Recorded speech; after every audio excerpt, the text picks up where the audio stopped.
ஓம் சரவண பவ. Astro TV அன்பர்கள் அனைவருக்கும் ஆத்திய சொர்ணலட்சுமியின் அன்பான வணக்கங்கள். இந்த பதிவு தை மாதம் நடைபெறவிருக்கும் பொதுவான பலன்களை ராசி பலனாக காணவிருக்கிறோம். வளாக திருச்செந்தூரில் வீட்டிற்கும் முருகப்பெருமானின் பொற்பாத கமலங்களை பணிந்து 12 ராசிக்கும் இந்த தை மாதம் நடக்கவிருக்கும் சாதக பாத பலனை நம்ம தெளிவாக காணவிருக்கிறோம். 12 பதிவுகளாக துல்லியமான பலன்களாக.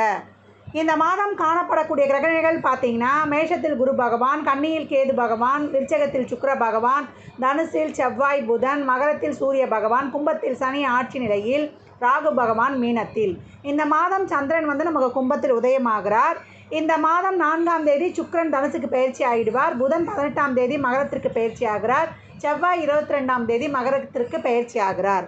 இந்த கோள்களின் கோச்சார நகர்வால் 12 ராசிகளும் சந்திக்கவிருக்கும் சாதக பாதக நிகழ்வுகளை நம்ம தெளிவாக காணலாம். இந்த பதிவில் சொல்லியிருக்கின்ற ஆன்மீக வழிபாடு, அதே போல் ஒரு 2 முக்கியமான வழிபாடுகள் சொல்லியிருக்கு. இந்த மகாலய அமாவாசையை போல் 3 அமாவாசை நமக்கு சிறப்பு இல்லையா? ஆடி அமாவாசை, மகாலய அமாவாசை, தை அமாவாசை. இந்த நீத்தார் கடமையை செய்வதற்கு இந்த காலங்கள் ரொம்ப உபயோகமாக இருக்கும். தவறாமல் கடைபிடிங்க. தைப்பூசத்தை பற்றியும் பின்னாடி சொல்லியிருக்கிறேன், எப்படியெல்லாம் வழிபடணும்னு. இதையெல்லாம் பின்பற்றி வாழ்வை வளமாக்கி கொள்ளுங்கள். ரிஷபராசி ரிஷப லக்னத்திற்கான பலன்களை காணவிருக்கிறோம். ரிஷபராசிக்கு இந்த மாதம் மாற்றங்கள் இருந்தாலும் கூட ரொம்ப கவனமாக நடந்து கொள்ளணும். ஏன்னா இந்த வருடம் அவங்களுக்கு ரொம்ப சிறப்பாக இருக்குன்னு சொல்லியாச்சு. ஆனால் இந்த மாதம் ரொம்ப அவேராக ஒரு நடக்க வேண்டிய காரியங்கள் அது தானாக நடந்தால் ஒன்றும் அங்கே பிரச்சனை கிடையாது. நம்மளாம் இன்றைக்கி எதுவும் ஃபோர்ஸ் பண்ணிக்க வேண்டாம். ஏன்னா லக்னாதிபதி 8க்கு போயிட்டார். கூடவே உடன் 7, 12 அதே போல் நம்மளுக்கு புதன் 2, 5 பொருளாதார ஸ்தானாதிபதியும் போய் சிக்கிக்கிட்டார். அப்போ இந்த மாதம் ஒரு 18 தேதி வரைக்கும் எல்லாத்துலேயுமே ஒரு பற்றாக்குறை, ஒரு கெடுபிடி, நம்ம பேசினா கூட அது ஒரு தவறாக போவது, ஒரு குழந்தைகள் சார்ந்த உடல்நல குறைபாடு, இது எல்லாமே இருக்கக்கூடிய காலகட்டமாக இருக்குது. தொழில் செய்கிற இடங்கள்லையும் வேலை பளு, அதே போல் உயரதிகாரி உடன் பணிபுரிபவர்களை கொஞ்சம் அனுசரித்து செல்ல வேண்டிய காலகட்டம் இதெல்லாமே இருக்குது. மாத பிற்பகுதியில் கொஞ்சம் ரிலீஃபாக இருக்கும். ஆனால் இந்த மாதம் நடக்கிற காரியங்கள் தானாக நடக்கட்டும். நீங்களாக போய் எதுவும் ஃபோர்ஸ் பண்ண வேண்டாம், நம்ம முன்னாடியே சொல்லியாச்சு. அதனால் லாவகமாக கூலாக கடந்து வந்துடலாம். இந்த மாதத்தை பொறுத்த வரைக்கும் நமக்கு திருமணம் சார்ந்த விஷயங்களையும் ஒரு முடிவெடுக்க முடியாத நிலையாக இருக்கும். மாறப்போடுங்க. இந்த பொருத்தம் பார்க்குறது, செய்கிறது, விசாரிக்கிறது இதெல்லாம் ஆஸ் யூஷுவலாக பண்ணிடலாம். உறவுகள் சார்ந்த விஷயத்தில் எதுவும் பேச்சு கொடுத்துக்காதீங்க. No argument. தேவையில்லாத விவாதங்களையும் கருத்துக்களையும் இந்த காலகட்டம் பேசினா அது சரி வராது அப்படின்னு சொல்லியாச்சு. வயதில் மூத்தவங்க இந்த காலகட்டம் உடல்நலில் கொஞ்சம் கூடுதல் கவனம் எடுத்துக்கணும். மலச்சிக்கல், அதே போல் மனம் சார்ந்த பிரச்சனை, இதில் இருக்கக்கூடிய ரோகிணிக்கு அதிகப்படியான ஒரு டிப்ரெஸ் இருக்கும். ஏன்னா சந்திரன் உச்சமாகக்கூடிய நட்சத்திரம். இந்த புதன் வீட்டில் சுக்கிரன் வீட்டில் ஒரு சந்திரனுடைய நட்சத்திரம் இருக்குது. அப்போ கொஞ்சம் பார்த்து நம்ம லாவகமாக கடந்து வரணும். அதே போல் மூத்த சகோதரம், நண்பரால் அந்நிய மொழி பேசுபவராலும் இந்த காலகட்டம் ஒரு நல்ல பெனிஃபிட்டு கிடைக்கும். மாணவர்களுக்கு இந்த காலகட்டம் படிப்பில் ஒரு வெளிநாடு போகிறதுக்கு, அதே போல் ஒரு லோன் கிடைக்கிறதுக்கெலாம் மாத பிற்பகுதியில் கொஞ்சம் சிறப்பாக இருக்குது அப்படின்னு சொல்லலாம். தொழிலுக்காக இடமாற்றம், ஊர் மாற்றம் இதற்கெல்லாம் மாத பிற்பகுதி தான். மாத முற்பகுதியில் எதுவுமே நம்ம எடுத்துக்கக்கூடாது. கணவன் மனைவி இந்த காலகட்டம் விட்டு கொடுத்து சென்றுடணும். கடன், நோய், எதிரிகள் விஷயத்தில் ஜாமீன் கையெழுத்து போடுறது, வேலை ஆட்களிடம் இதெல்லாம் ரொம்ப கவனம் தேவை. இப்போ ஒரு சிலலாம் விவாகரத்துலாம் கேட்குறீங்கன்னா கன்ஃபார்மாக ஜீவனாம்சம் கொடுக்குற மாதிரி அங்கே ரொம்ப ஸ்ட்ராங் ஆகிடும். அதனால் வழக்கு சார்ந்த விஷயங்கள் எல்லாம் கொஞ்சம் உங்களுக்கு சரி வரனா கொஞ்சம் வாய்தாவை போட்டு வைத்து போயிடுங்க. இந்த காலகட்டம் எதுலேயுமே ரொம்ப போய் ஃபோர்ஸாக இறங்க வேண்டான்னு சொல்லியாச்சு. ரிஷபத்திற்கு பொறுத்த வரைக்கும் இந்த மாதம் அனைத்து விஷயங்கள்லாம் கவனம். அதுவும் 18 தேதி வரைக்கும் அதிகவனமாக இருக்கணும். அதற்கு பிற்பாடு கொஞ்சம் ஒரு பணம் சார்ந்த ஒரு கொஞ்சம் பொருள் வருவாய் வருவது, அதே போல் அரசு துறை சம்மந்தப்பட்ட விஷயங்கள், இல்லை ஒரு அம்மாவுடைய அனுகூலம் கிடைப்பது, தசாபதிலாம் சிறப்பில்லைன்னா அம்மாக்கே ஒரு உடல்நல குறைபாடு, இல்லை உங்களுக்கே ஒரு சுகக்குறைவினம் ஏற்படணும் சொல்லியாச்சு. முயற்சிகளில் ரொம்ப கஷ்டப்படணும். ஏன் இந்த மாதம் உங்களை ஒரு அமைதி காக்க சொல்கிறேன்னா, முயற்சி போட்டாலும் அங்கே நடைபெறுவது ரொம்ப பலன் கிடைப்பது தாமதமாக இருக்குது. கொஞ்சம் கிடைக்கக்கூடிய சூழ்நிலை இங்கே அரிதாக இருப்பதனால வேண்டான்னு சொல்லியாச்சு. இந்த காலகட்டம் குடும்ப உறுப்பினர்கள் தேவைக்கான செலவும், அதே போல் ஒரு ரெனோவேட் பண்ணி வீடை புதுப்பிக்கிறேன், வண்டிக்கான செலவு இப்படி இருக்கக்கூடிய வாய்ப்பு. ஒரு சிலர் லோனில் கூட ஒரு வீடு, வண்டி வாங்கக்கூடிய வாய்ப்புகளும் காணப்படுகிறது அப்படின்னு சொல்லியாச்சு. இதற்கெல்லாம் உங்கள் தசா புத்தி மட்டுமே. இந்த காலகட்டம் அனைத்து விஷயங்களுமே தொழில், திருமணம், வேலை வாய்ப்பு, ஒரு குழந்தை பாக்கியம், அதுக்கான ஒரு வைத்தியம் செய்கிறோம் அப்படின்னாலும் அதற்கான ஒரு மருத்துவ விரயங்கள் இதெல்லாமே இருக்கக்கூடிய காலகட்டமாக இருக்குது. எல்லாத்துக்குமே ஒரு நார்மல் ரிசல்ட்டாக தான் இருக்குது. அதனால் இந்த மாதத்தை விட்டுடுங்க. இருப்பதை வைத்து அப்படியே கடந்து வந்துட்டால் அனைத்து தரப்பினருக்கும் இது ரொம்ப சிறப்பு. மாணவர்கள் மட்டும் கொஞ்சம் படிப்பில் கவனம் எடுத்துக்கோங்க. ஏன்னா இதெல்லாம் எக்ஸாம்ஸ் டைம். அதனால் வந்து இறை வழிபாட்டை மேற்கொண்டு உங்களுடைய படிப்பை வந்து நீங்கள் ஆஸ் யூஷுவல், ஏன்னா உங்களை பொறுத்த வரைக்கும் பிரச்சனை கிடையாது, உங்கள் படிப்பு நல்லாயிருக்கும். அதனால் நிறைய மார்க் எடுக்கிறதுக்கு உங்களுடைய முயற்சிகளை உத்வேகமாக போடுங்க. நல்ல ரிசல்ட்ஸ் வரும். நீங்கள் கேட்ட படிப்புலாம் தாராளமாக படிக்கலாம். உங்களை பொறுத்த வரைக்கும் ரொம்ப அருமையான ஆண்டு. செயல்படக்கூடிய மாதம் அப்படின்னு சொல்லியாச்சு. சோம்பேறித்தனத்தை மட்டும் கலத்திடணும். இந்த மாதம் நீங்கள் வழிபட வேண்டிய தெய்வம் தாயார் பெருமாள் வழிபாடும் சக்கரத்தாழ்வார் வழிபாடு செய்வதும் ரொம்ப சிறப்பு. இந்த பலன்கள்லாம் கோள்களின் கோச்சார நகரம் வைத்து சொல்லப்பட்டிருக்கு. உங்கள் சுய ஜாதகத்தில் இப்போ என்ன தசாபுதி நடக்குது, அது எதற்காக உங்களுக்கு ஊக்கப்படுத்துது, அது திருமணம், குழந்தை பாக்கியத்திற்கா, இல்லை பொருளாதார முன்னேற்றத்திற்கா என்பதெல்லாம் உங்கள் சுய ஜாதகத்தை ஆய்வு செய்வதன் மூலம் மட்டுமே நாம் தெளிவாக அறிந்து கொள்ள முடியும். சாத்வீக பரிகாரமாக ஏழை எளியவருக்கு வறியவருக்கு உங்களால் முயன்ற உதவிகளை தாராளமாக செய்யுங்க. உங்களுக்கு நிறைய நான் அந்த 5 கவசங்கள் சொல்லியிருப்பேன். தாராளமாக படிங்க. இந்த 5 கவசம், இந்த 5 கவசங்களை படிக்கும்பொழுது உங்களுக்கு பஞ்ச கவசங்களாக இருக்கும். இதை வந்து நான் பிரித்து கூட இங்கே சொல்ல போகிறது கிடையாது. ஏற்கனவே நான் உங்களுக்கு சொல்லியிருப்பேன்.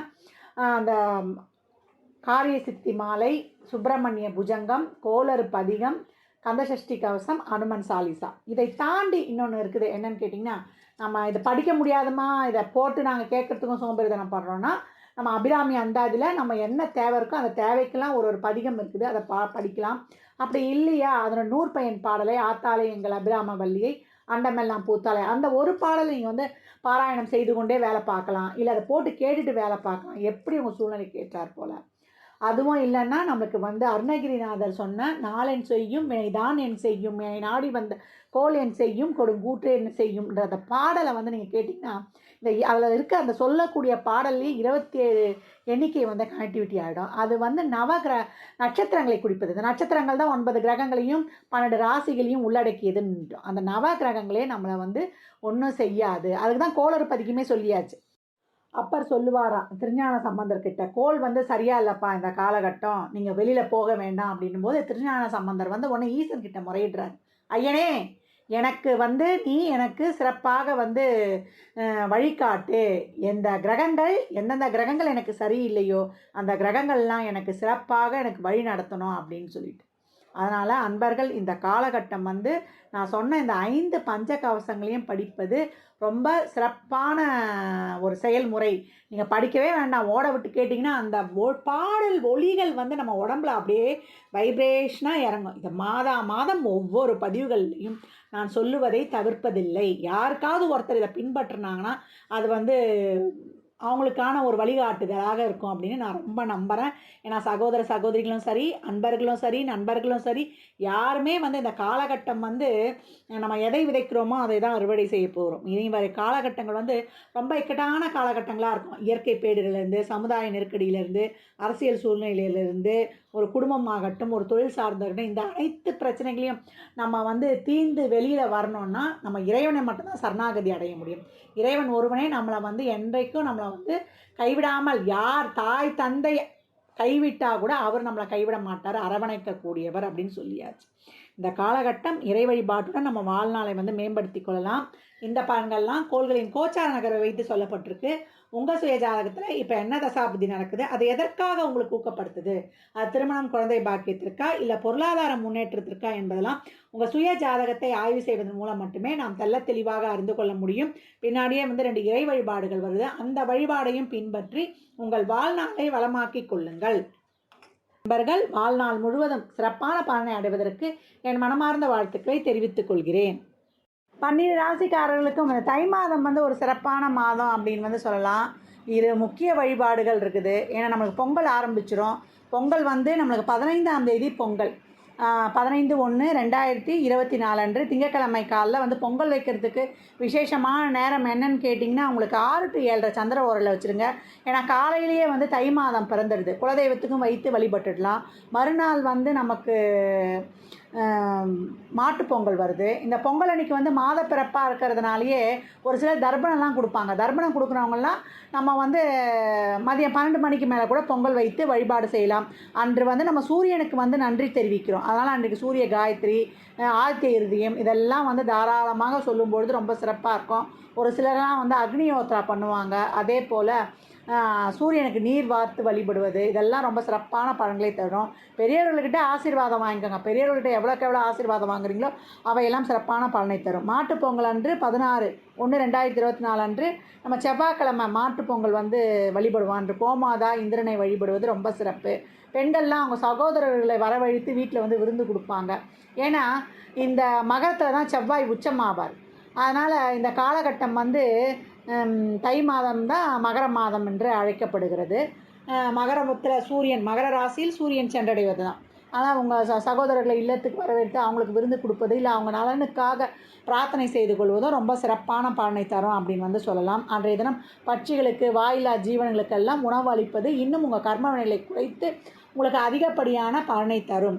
இந்த மாதம் மேலும் 2 சிறப்பான நிகழ்வுகள் இருக்குது. அது என்ன, தைப்பூசமும் தை அமாவாசையும். இந்த மாதம் தைப்பூசம் நம்மளுக்கு தை 11ஆம் தேதி 25/1/2024 தைப்பூசம் வியாழக்கிழமை அன்னைக்கு வருது. அன்னைக்கு வள்ளலார் சுவாமிகள், வடலூர் வள்ளலார் சுவாமிகளுடைய பூச தினமும் தைப்பூச தினமும் அப்படி சொல்லலாம். இந்த நாட்களில் நீங்கள் முருகப்பெருமானை வழிபடுவது ரொம்ப சிறப்பு. வீட்டில் வேல் வச்சுருக்கீங்க, படம் வச்சுருக்கீங்கன்னா வேலுக்கு பாலாபிஷேகம் செய்வதும், படத்தை சுத்தம் செய்து நல்ல வாசனை மலர்களை சாற்றி அன்றைய தினம் விரதம் இருந்து வழிபடலாம். எப்படி எந்த அளவுக்கு எளிமையாக வழிபட முடியுமோ அந்த அளவுக்கு உங்கள் கோரிக்கைகளை வைத்து வழிபடும்போது எல்லா விதமான பிரச்சனைகளையும் தீர்த்து, ஏன்னா கலியுக கந்த குடவுளே நம்மளுக்கு முருகப்பெருமான் தான். அவர் தான் நம்மளுக்கு நம்மளுடைய கோள்களுடைய நிலையும் சரி, நம்ம வாழ்க்கையில் எல்லா பிரச்சனைகளையும் தீர்த்து நமக்கு ஒரு சிறப்பான நிலையை காட்டக்கூடியவர் கந்தன் மட்டுமே. அவர் 12 கையால் கொடுத்தாருன்னா நான் நிறைய பதிவுகளை சொல்லியிருக்கேன். நம்ம தான் வாங்கிக்கொள்ள வாய்ப்பு வேணும் அப்படின்னு சொல்லிட்டு, அதில் எளிமையாக எப்படி வேண்டுமா விரதம் இருக்கலாம், இல்லை எளிமையாக ஒரு வேளை உணவு உண்டும் இருந்து அவனுடைய அருளை அந்த காலகட்டம் முழுமையாக பெற்றுடுங்க. இல்லத்தில் வழிபடுவதோடு மட்டும் அல்லாமல் நம்ம ஆலயங்களுக்கு சென்று வழிபடலாம். செவர்லி மாலை சாற்றி, அதே போல் எலுமிச்சம்பழ மாலை சாற்றி நிறைய அன்னதானங்களும் நீங்களும் தரலாம். இந்த பண்டிகை நாட்கள், விசேஷ தினங்களெல்லாம் எவ்வளோக்கு எவ்வளோ அன்னதானம் செய்கிறோமோ அவ்வளோக்கு எவ்வளோ நம்மளுக்கு அபரிமிதமான பலன்கள் ஏற்படும் அப்படின்னு சொல்லியாச்சு. அதே போல் தை 26 நமக்கு 9/2/2024 வெள்ளிக்கிழமை தை அமாவாசை வருது. இந்த தை அமாவாசை பித்ருகளுக்கான தர்ப்பணம் செய்வது ரொம்ப சிறப்பு. உங்கள் குல வழக்கப்படி எப்படி நீத்தார் கடமையை செய்யணுமோ அந்த மாதிரி நீத்தார் கடமையை செய்யும்பொழுது உங்கள் வம்சத்தை வாழ வைக்கும். ஏன்னா இந்த முன்னோர்களும் நம்மளுடைய இறைவனுக்கு கிட்ட நம்மளுடைய முன்னோர்கள் தான் நமக்கும் இறைவனுக்கும் பாலமாக இருந்து அவங்கக்கிட்ட இருந்து அருளை பெற்று கொடுக்கக்கூடியவர்கள். அதனால் இந்த பித்திருக்கான கடமையான தை அமாவாசையை சிறப்பாக வழிபடுங்க. அன்றைய மாலை நீங்கள் உங்களுடைய குலதெய்வத்தை வழிபடுவது ரொம்ப சிறப்பு. குலதெய்வத்தை வழிபடும்போது 2 குலதெய்வங்களை வழிபடுவோம். என்னம்மா 2 குலதெய்வம் அப்படின்னு கேட்குறவங்களுக்கு, தாயுடைய குலதெய்வத்தையும் தந்தையுடைய குலதெய்வத்தையும். தாயுடைய குலதெய்வம் நமக்கு திருமணம் போன்ற சுப விசேஷங்கள்லாம் நிகழ்த்தி தரக்கூடியது. தந்தையுடைய குலதெய்வம் நம்மளை எந்த ஒரு குறைபாடும் இல்லாமல் நம்ம குலத்தை தலைக்க வைக்கக்கூடியது நம்ம தந்தையுடைய குலதெய்வம். அதனால் 2 குலதெய்வங்களையும் நீங்கள் வாய்ப்பு கிடைக்கும் போதெல்லாம் சென்று வழிபட்டு வரும்போது உங்களுடைய வம்சம் என்றைக்கும் வளமாக தலைத்திருக்கும். ஜாதகம் பார்க்க விரும்பும் அன்பர்கள் இந்த எண்ணிற்கு ஒரு மெசேஜ் செய்யுங்க. தங்களுக்கான விவரங்கள் அறிக்கப்படும். அப்பாயின்மெண்ட் பெற்றுக்கொள்ளலாம். ஜாதகம் சிறந்த முறையில் கணித்து பார்த்து தரப்படும். வாஸ்துப்படி வீடு கட்ட பிளான்கள் போட்டு தரப்படும். வாஸ்து பார்த்து தரப்படும். நியூமராலஜி படி பிறந்த குழந்தைகளுக்கு பெயர் வைத்து தரப்படும். உங்கள் தொழிற்சாலை நிறுவனங்களுக்கும் பெயர் வைத்து வாழ்வை வளமாக்கிக் கொள்ளலாம். சுபமுகூர்த்த நாட்கள் குறித்து தரப்படும். அவரவர் சேவைக்கு உண்டான கட்டணத்தை செலுத்தி சிறப்பான சேவைகளை பெற்று வாழ்வை வளமாக்கிக் கொள்ளுங்கள். மற்றும் ஒரு சிறப்பான பதிவில் சந்திக்கும் வரை தங்களிடமிருந்து விடைபெற்றுக் கொள்வது ஆதித்ய சொர்ணலக்ஷ்மி. தாங்கள் இந்த பதிவை பார்ப்பதோடு மட்டுமல்லாமல் தங்கள் உற்றார் உறவினர் நண்பர்களுக்கும் பகிருங்க.